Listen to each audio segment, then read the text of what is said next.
Rome. The very name sounds like a command, a name that defined the fate of civilization for over 1,000 years. We see its marble columns, its colossal arenas, and its invincible legions. But even titans were once children. Every empire was once just a dream.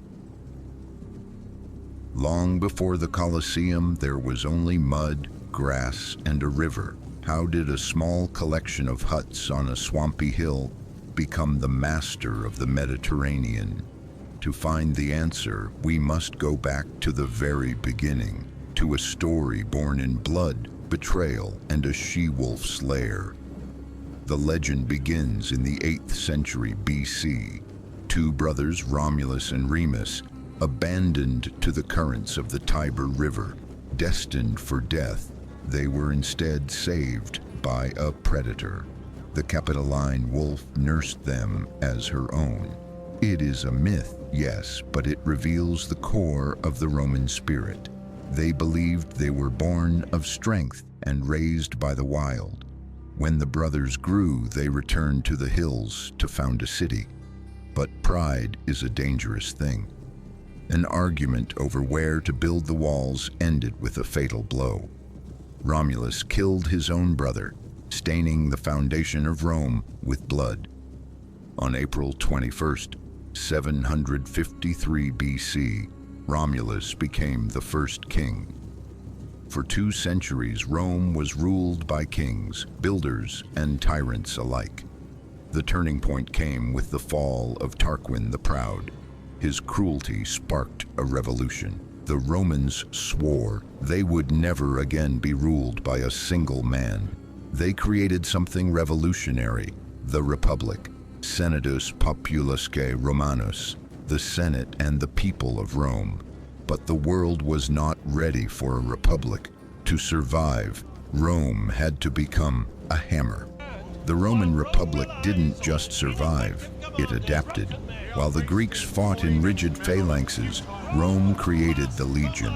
This wasn't just an army, it was a machine. Iron discipline, the gladius short sword, and the scutum shield turned shepherds into professional killers. The Romans weren't perfect warriors, but they were the greatest students. They lost battles, but they never lost wars. The Samnites, the Etruscans, the Greek colonies, one by one, the neighbors bowed before Rome. By the 3rd century BC, the entire Italian peninsula was under the Red Banner, but the true test lay ahead. Across the sea, an equal power was waiting. The era of the Punic Wars was beginning. Carthage, a great maritime superpower. If Rome was the master of the land, Carthage owned the water. Conflict was inevitable. This was the First World War of antiquity. The world trembled when Hannibal Barca led his elephants across the frozen Alps. He brought war to the very gates of Rome. At the Battle of Cannae, Rome lost 50,000 men in a single day. It seemed like the end. No, Rome refused to surrender. While Hannibal waited for the keys to the city, Rome was raising new soldiers. Scipio Africanus took the war to Africa, and at the Battle of Zama, the fate of Carthage was sealed. Carthage must be destroyed, and it was wiped from the face of the earth, its fields sown with salt. Now the Mediterranean became Mare Nostrum, our sea. Immense wealth and territory destroyed the old republic from within.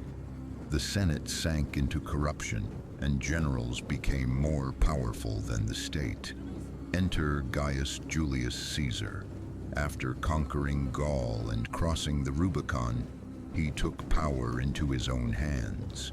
His ambitions were limitless, as was his success. No, the daggers of conspirators in the Senate stopped his heart. However, Caesar's death did not save the Republic, it buried it. His heir, Octavian Augustus, became the first emperor. Thus began the Pax Romana, the Roman peace, a time when Rome reached its zenith. From Britain to Egypt, from Spain to the Caspian, Roman forts stood everywhere, aqueducts were built, and roads were laid that still stand today. This was the Golden Age, the era of the Colosseum, the Pantheon, and a grandeur that seemed eternal. But nothing is eternal. The empire became too vast to govern. The borders crumbled under the pressure of barbarians, and the economy suffocated under taxes. In 476 AD, the last emperor, the young Romulus Augustulus, removed his crown before a barbarian chieftain. It is symbolic that the name of the last ruler matched the name of the founder. The circle was closed. But did Rome truly fall? Look at our laws, our languages, our cities. We still live in a world built by Romans. The empire disappeared from the maps, but it remained forever in the DNA of our civilization. Rome is not just history. It is a reminder of what humanity can achieve with will, discipline, and a dream of eternity.